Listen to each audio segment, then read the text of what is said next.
Hey everybody, welcome back. I'm Emily Moyer. Robert Phoenix is with me. This is the Appetizer course of Matrix Mash number 36. Robert, how you doing?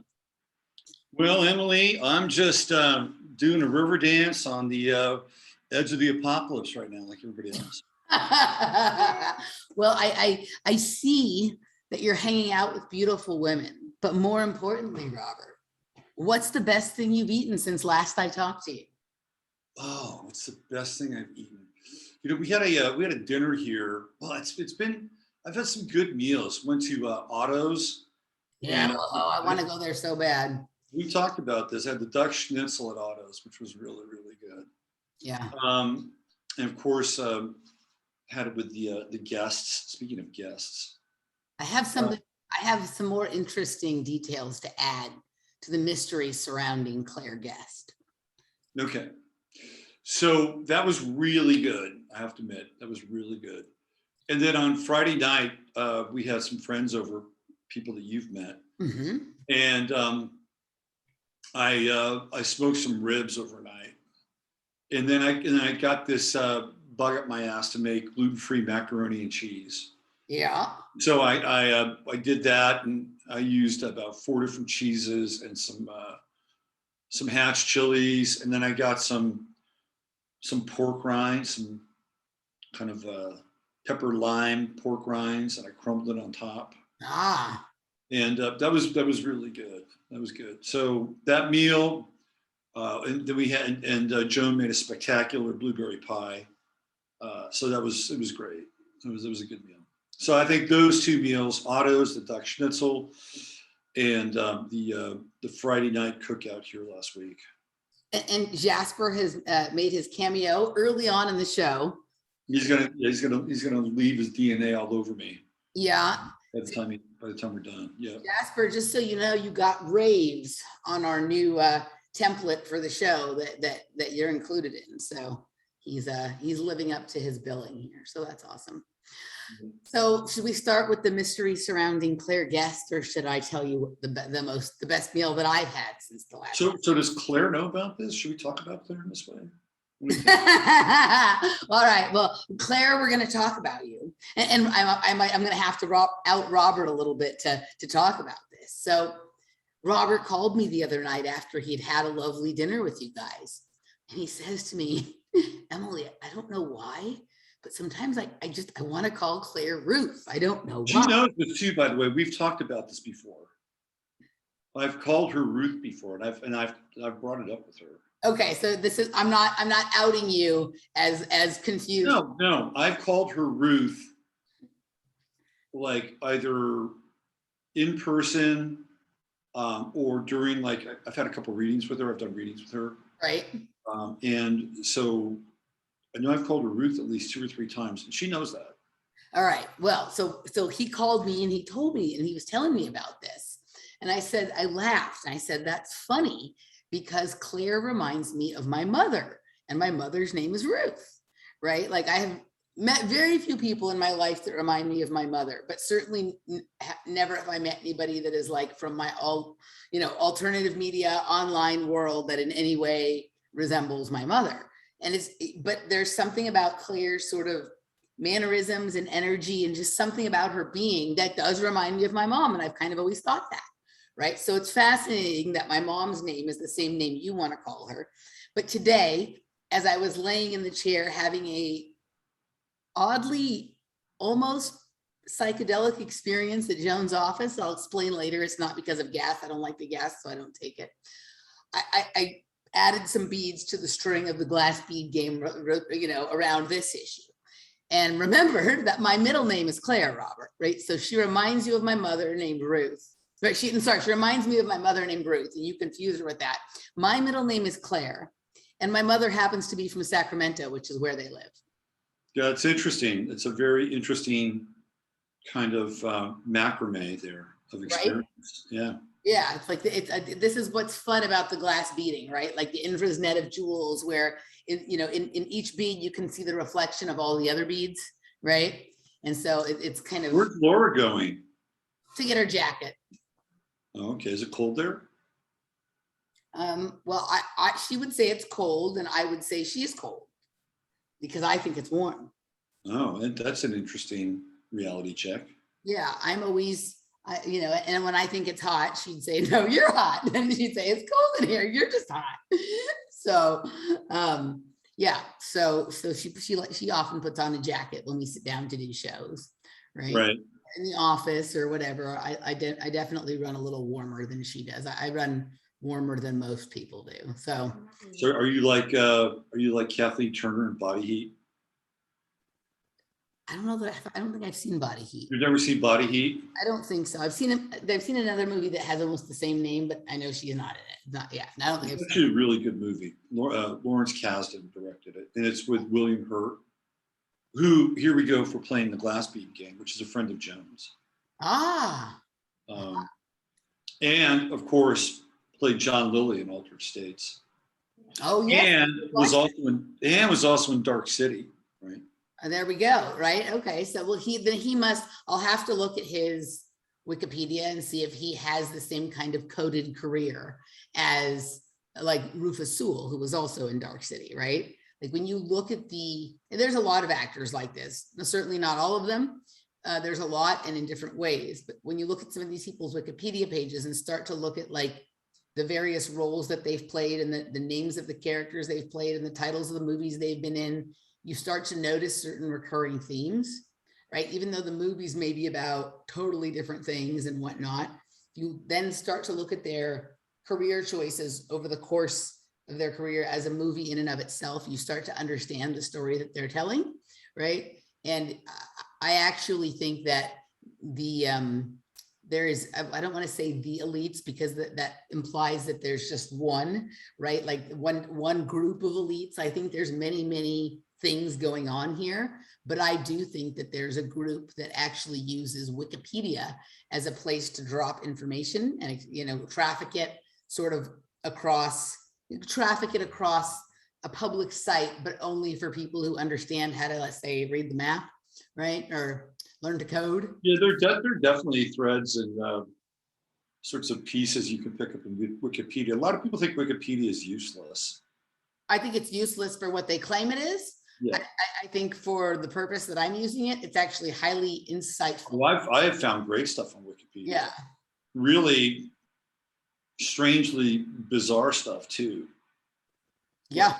So, and we can maybe talk about some of that in the second piece here. Yeah. But in the movie Body Heat, Kathleen Turner's famous line is, "My temperature is 98.9. I run a little hot." Right? She's always in this state of heat. Yeah. So she's always wanting to, Yeah. So she's always wanting. It on. I guess. So what happens is that she gets William Hurt to fall passionately in love with her, and this is a total kind of Venus Pluto, kind of Venus Scorpio sort of obsession, and she gets William Hurt to do her bidding, ultimately to I don't want to give away and most people have seen this, but I don't want to give too many clues away, but she gets William Hurt to do the dirty work. Now, William Hurt doesn't necessarily, he's a lawyer too, by the way. He doesn't necessarily do the dirty work himself. He hires an arsonist, and the arsonist, it's one of the early screen debuts of Mickey Rourke. And he's quite compelling. Mickey Rourke had a lot of energy. Early in his career, super intense, a lot of energy, a lot of charisma, kind of a throwback to people like Humphrey Bogart, John Garfield. He's got that kind of James Dean, Brando, Bogart, Garfield vibe. He also makes, I think, a very compelling debut in that movie with Steve Guttenberg. It's about Baltimore. What is it? It'll come to me. He plays Boogie in that movie. He's actually quite good. So that's the premise of Body Heat, and Kathleen Turner is just all right. And so just to add a few beads to the net of jewels we are working on here, Hurt was born the son of Claire. Oh, there we go. Born the son of Claire, who worked at Time Inc. And of course, like Time is really what the glass speed game, in my opinion, is sort of all about, right? And Hurt also attended the Middlesex School. And when you do the voice, we were just before we popped on, we were talking about Billie Jean King, right? And then also when you talk about Kathleen Turner and that deep voice, oh, just a second. Sorry, guys, hold on just a second. So Time Magazine was run by William Luce Booth and Claire Luce Booth. Is that who William Hurt is? Yes. So, Yes. wow, that's a major factoid, Right, there. Henry Luce, Which is kind of code for Lucifer, right? Yeah, but so Hurt also attended the Middlesex School, and we were talking about Billie Jean King. Speaking So of Claire Luce Booth is William Hurt's mother. yeah, Claire Isabel. Mm-hmm. Well, he's the son of Claire Isabel and Alfred McCord Hurt, who worked for the State Department. He has two brothers. With his father, he lived in Lahore, Mogadishu, and Khartoum. After his parents divorced, his mother married. So she married Luce after she divorced his father. So she married into this. That's kind of like that's a Tucker Carlson kind of analogy. Yeah. Where Tucker Carlson's father marries into the Swanson TV family. Ah. Anyway, back to the Middlesex. When you did that vocal impression of Kathleen Turner doing the deep voice and whatnot, like it's kind of, I mean, there's things about her that are very feminine and there are things about her that are a bit masculine. So Middlesex School there. Anywho, but yeah, so we just lost our page there. But yes, this is an interesting, I can already tell just by just taking a cursory look at William Hurt's Wikipedia page that it's one of those Wikipedia pages. Right. Well, certainly paid dividends early on in the show here. Absolutely. So let me tell you about the best meal that I've had. So, Jeff was just here for the last couple of days. He left yesterday, but we always do lots of eating in interesting places and whatnot when Jeff is here. And we went on Hestia on Saturday night to Hestia, which is my favorite restaurant here in Austin right now. But it's kind of like, don't go there if you're hungry. Right? Go there when you want like a sensory experience. It's like going to like a fine food art gallery or a fine food museum or something. Everything is like beautiful, very unusual dishes. And then like there's some theatrics to the way they bring them out and describe the dishes to you. And some of them are super unusual, right? It's pricey, but it's it's just gorgeous in there. And the food is yum. And yeah, so we went there and it was good. Laura is not really a fan, but Jeff loved it. And it's my favorite restaurant here. And it's where the Austin City Music Hall used to be. Oh. Right? And so it's right there in my portal, right next to the Shoal Creek, the limestone bed of the Shoal Creek, and right there on the lake. And, right near the Butterfly Bridge with the owls in front of it and near the power plant, right? And I was having a conversation with Sonia last time I was at home, right? And over the course of the conversation, it was revealed that what I just told you about Hestia, its location and whatever. And then we were also talking about the fact that my favorite restaurant in Los Angeles is called Bestia, and it also has very elegant food and is also on the river near the power plant in the area where all the parties are, where I had my best parties there. And Austin City Music Hall is where I had my best party here. And so, she kind of thinks that we're living in like a game or a simulation that we have created. And she's like, oh, isn't that clever the way you do that? Right? You put your favorite restaurant right in the middle of all the, right in the same place where your parties are, and you name them rhyming names, right? So you'll always know where, exactly where you are when you're trying to read the map or learn to code, right? Yeah, that's pretty clever of you. Pretty clever, right? I only wish I could remember doing it so that I can figure out the rest of it. It would be as fun if you could, though. It would be fun. And sometimes I feel like I have like little bleed throughs of things like that. Like the way that I sort of set it up, like at this point, the cycles of similarity and the synchronicities and connections are so bizarre and so repeatable and just yeah, that there has to be something to what she's saying. There has to have been like on a certain level, you know, my hand in the design here, right? So anywho, but I suggest you go there sometime. It's like a very, you know, if you like, it's kind of, you know, like people who get really into wine tasting or like, you know, bourbon tasting when you're going for like notes and sensation and whatnot. That's kind of like what eating there is like. They do a little bit of molecular gastronomy. And then, Yeah, I had a meal like that at Barley Swine one time. yeah, And I think we have like 15 courses. Of course, they're all yeah, small plates, but a lot of various libations going along with those plates. yeah, Fantastic meal. yeah. I like the libation. Probably one of the best meals I've ever had.